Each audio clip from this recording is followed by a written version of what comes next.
elections, political parties, and implementation of Peace Pact. We are reaching you live from Ibadan, zonal center of the network service of the NTA. I am Larry Du. Thanks for joining us.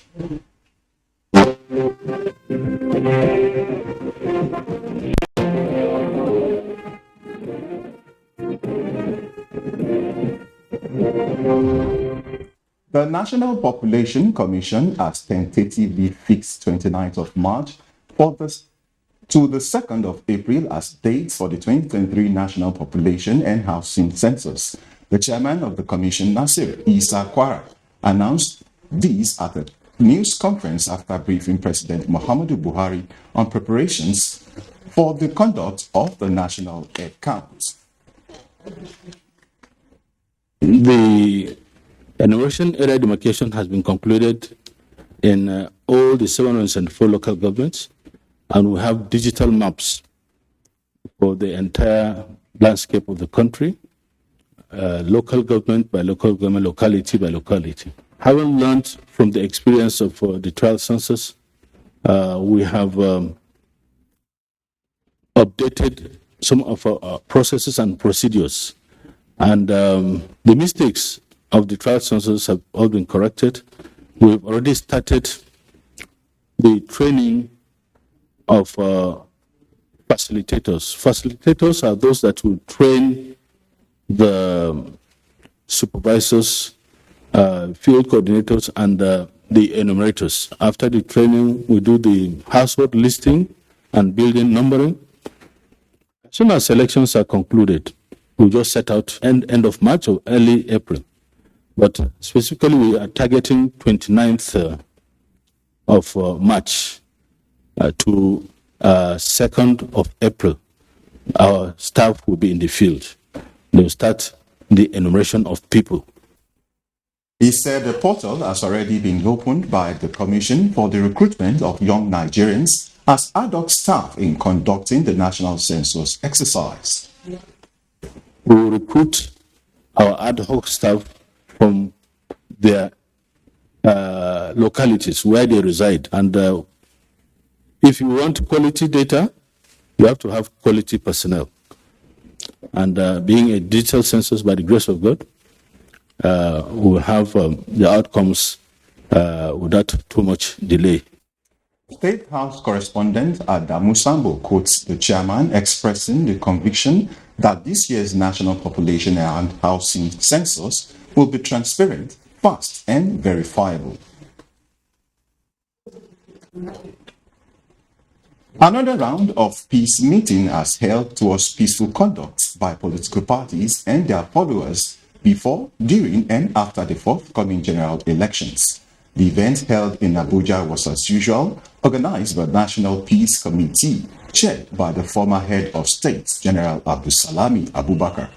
Party candidates in the forthcoming elections, including APC presidential candidate Bola Tinubu, vice presidential candidate of the PDP, Ifeanyi Okowa, Omoyele Sowore of African Action Congress, Hamza Al-Mustafa of Action Alliance, and vice presidential candidate of NNPP, Isaac Idahosa, were among those who attended the meeting. Chairman of the National Peace Committee, General Abdulsalami Abubakar, said this event is necessary to recommit the political parties and all Nigerians to the importance of peace and to build the confidence of electorates in electoral exercise. I want to appeal to all Nigerians to appreciate the seriousness and the significance of these elections. We have gone through many difficulties and survived them. We are pleased that there are measurable improvements and that INEC is assuring us that it has resolved some of the areas that have often caused violence. There needs to be an audit of the process and the IT systems to give the parties and the candidates the confidence that we have a level playing field. Let's know what is involved. Let's know how the system is going to be transmitted.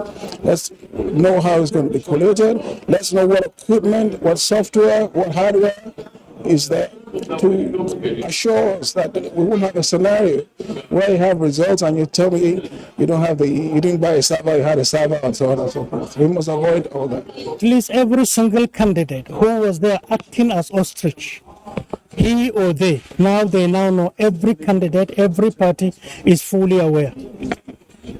That is the most beautiful thing here. Still, while we look forward to February, the final signing prior to the elections. Musbah Dan Wahab reports that this is the second time the National Committee has met with political parties and their candidates after the peace accord signed 29 September 2022, also signed in Abuja. The Independent National Electoral Commission, INEC, says the 2022 Electoral Act, as amended, is an improvement over the 2010 Electoral Act, especially in the areas of technological advancement through introduction of Bimodal Voters Accreditation System, BVAS. The Residential Electoral Commission, INEC, Osun State, Mutiu Agboke, stated this at a lecture in Abeokuta, Ogun State.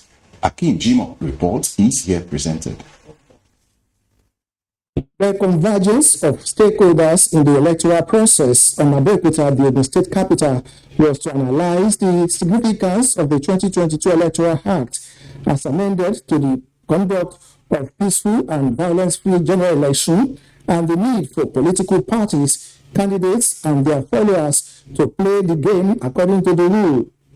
Speaking on the theme of the lecture, 2023 general elections and 2022 electoral act, salient issues and challenges, the guest lecturer, who is also the resident electoral commissioner, Independent Electoral Commission, Osun State, Mutiu Agboke, represented, highlighted technological advancement, granting of financial autonomy to the INEC, among others, as areas of improvement in the new electoral act.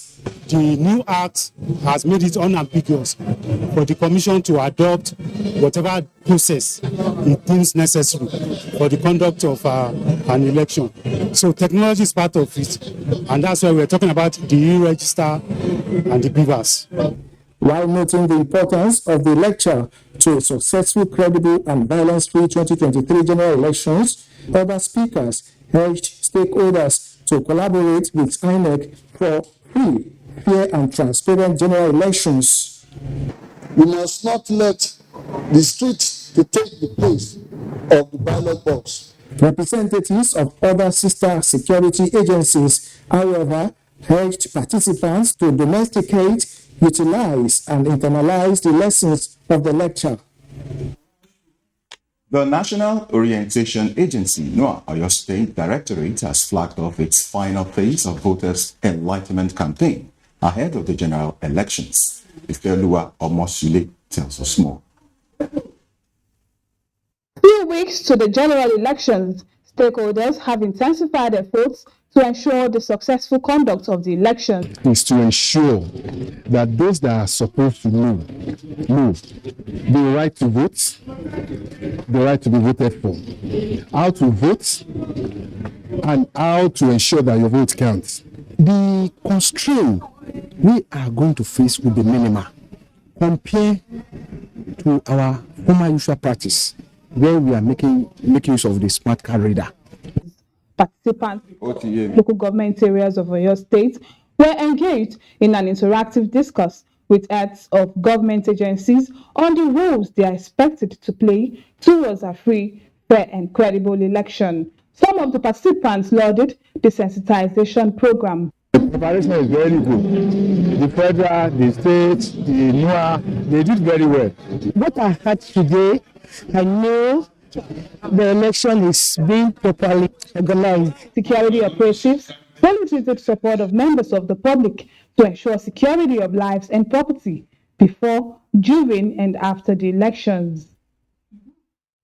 With the signing of peace accord by candidates contesting the general elections, much still needs to be done by political parties and stakeholders to ensure a peaceful conduct before, during, and after the elections.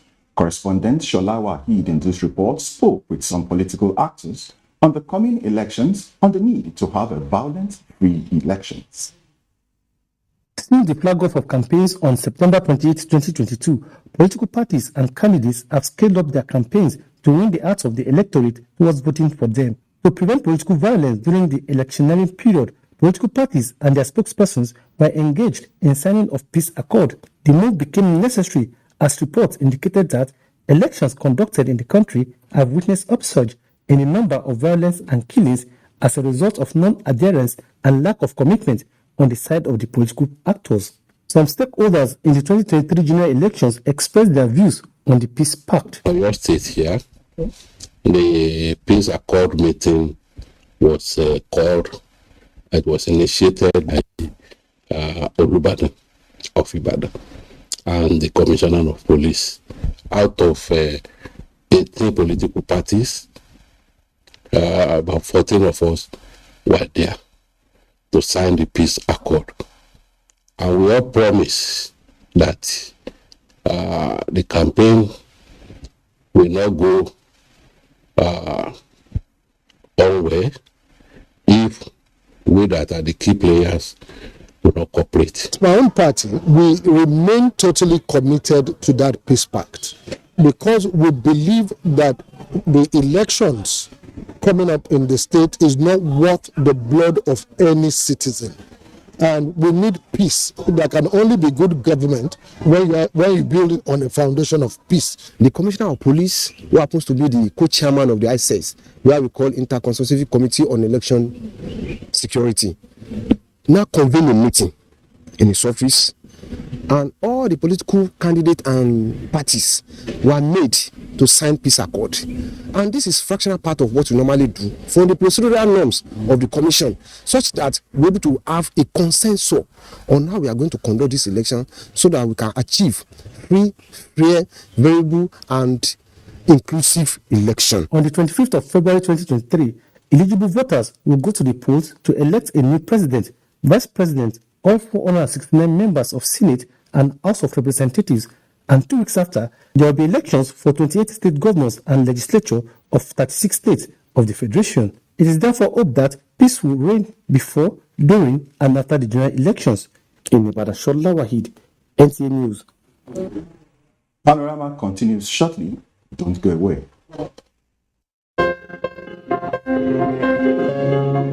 The vaccine offers hope for a safe country free of coronavirus. I urge all state governments, traditional and religious leaders to take the lead in the mobilization effort within their environment and spheres of influence. I similarly urge all eligible Nigerians to present themselves and be vaccinated in accordance with the order of priority already mapped out at the various authorized designated centers only.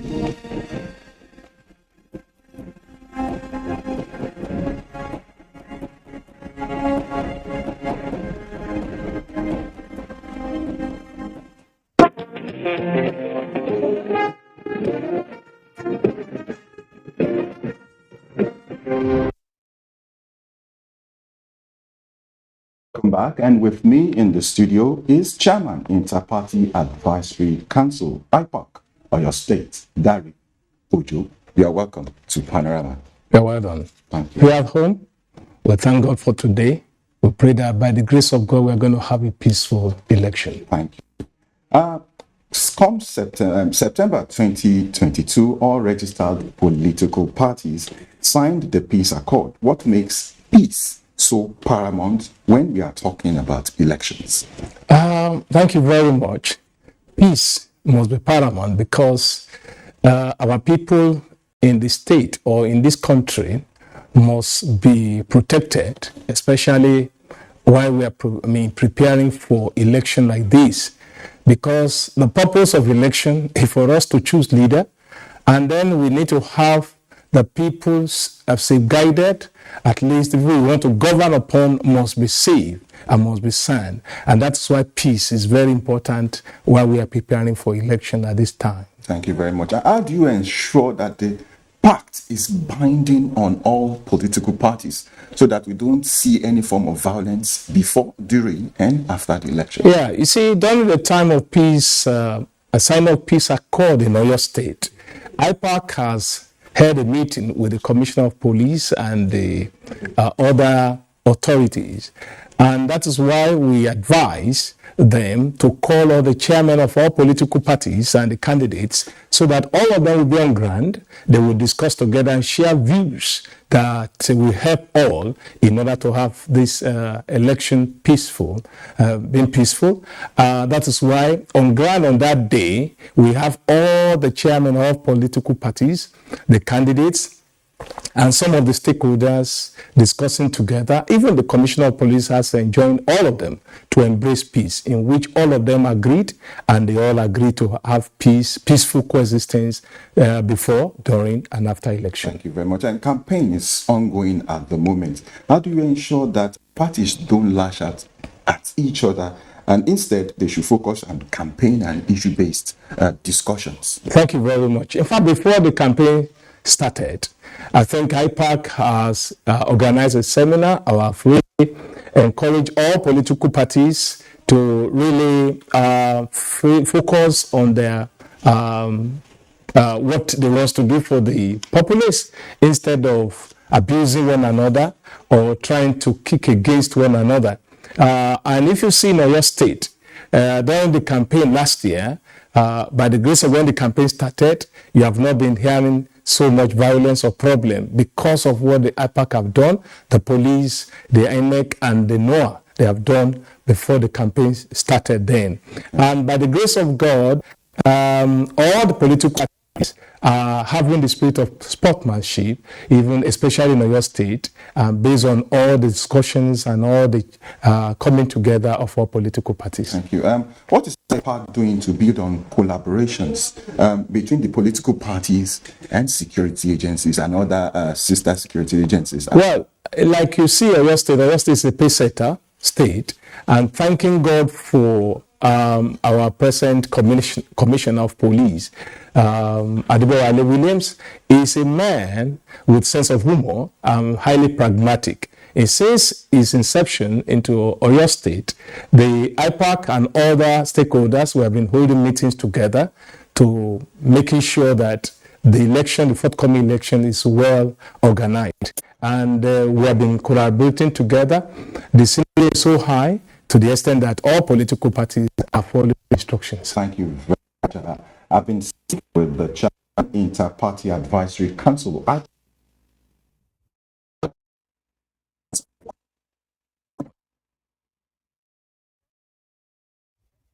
of Nigeria has urged Nigerians to deposit their old Naira notes to commercial banks before 31st of this month.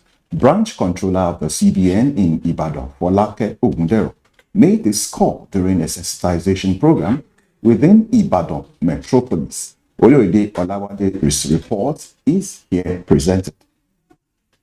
The sensitization work by some workers of the central bank to some major markets in Ibadan is to remind the members of the public that the old Naira notes will cease to be legal tender by the end of January. The CBN is doing all we can to make sure that the new Naira notes are available to the banks, and we ensure that they put them in the ATM cards, in the ATM machines, so that the banks can dispense these old new Naira notes. They have been instructed to load their ATMs with the new Naira notes. The central bank assures the traders that they can deposit their old Naira notes from Monday to Saturday to beat the January 31st deadline. Some traders explain their experience and promise to do the needful. That money is not circulated in the bank. If you go to ATM, you won't see that money there. If you go to POS, that new note is not there. Customers, if they come, they will just bring the old one. But we have no choice than to collect it because we know that the thing is not starting, it's not flowing. So we are collecting it the way they are bringing it. The Apex Bank also warned against the rejection of the new Naira notes, urging that its security features are unique and legal for transaction. The Nigeria's Governors Forum has constituted a 6-member committee to be chaired by Anambra State Governor, Professor Charles Soludo, with Governors of Akwa Ibom, Borno, Jigawa, Ogun, and Plateau as members to engage the Central Bank of Nigeria in addressing anomalies in the country's monetary policies and financial system.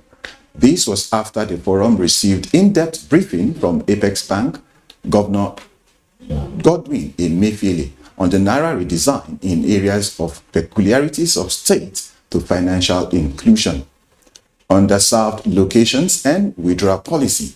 The Nigeria governor says it's not opposed to the redesigned currency notes, but will effectively collaborate with Nigeria Financial Intelligence Unit on the recent advisory and guidelines on cash transactions, which are outside its legal remit and mandate. The Minister of State Petroleum Resources, Timipre Silva, has denied any increase in the price of premium motor spirits, PMS. A statement by Senior Advisor Media and Communications to the Minister of State Petroleum Resources, Oratus Egwa, quotes the minister as saying President Muhammadu Buhari has not approved any increase in the price of PMS or any other petroleum products for that matter. According to the statement, there is no reason for President Muhammadu Buhari to renege on his earlier promise not to approve any increase in the price of PMS at this time. The statement says the president is sensitive to the plight of ordinary Nigerians and has said repeatedly that he understands the challenges of the ordinary Nigerians and would not want to cause untold hardship for the electorates. He reiterates that government will not approve any increase of PMS secretly without due consultations with relevant stakeholders. The minister insists that what is playing out is the handwork of mischief makers planning to discredit the achievements of the president in the oil and gas sector of the economy. He appealed to Nigerians to remain calm and law-abiding as the government is working hard to restore normalcy to fuel supply and distribution in the country. Wife of the Gombe State Governor, Asma'u Inuwa Yahaya, has flagged off the empowerment for women as part of campaign strategies for her husband's continuity. Zara Umar Adamu reports that empowerment was flagged off in Akko local government area. Empowerment is a key discourse of promoting civic engagement, which is why the wife of the governor is empowering 2,000 women with cash donation of over 45 million naira in Akko local government area. Other 14,000 women are to receive wrappers and grains as part of the Inu administration's desire and commitment to create social impact in the communities. Accordingly, the women are expected to equally canvass for the governor's second tenure as payback for all the dividends of democracy they have enjoyed. Goodwill, we've been making empowerment, we've been giving out empowerment to women, and now we decided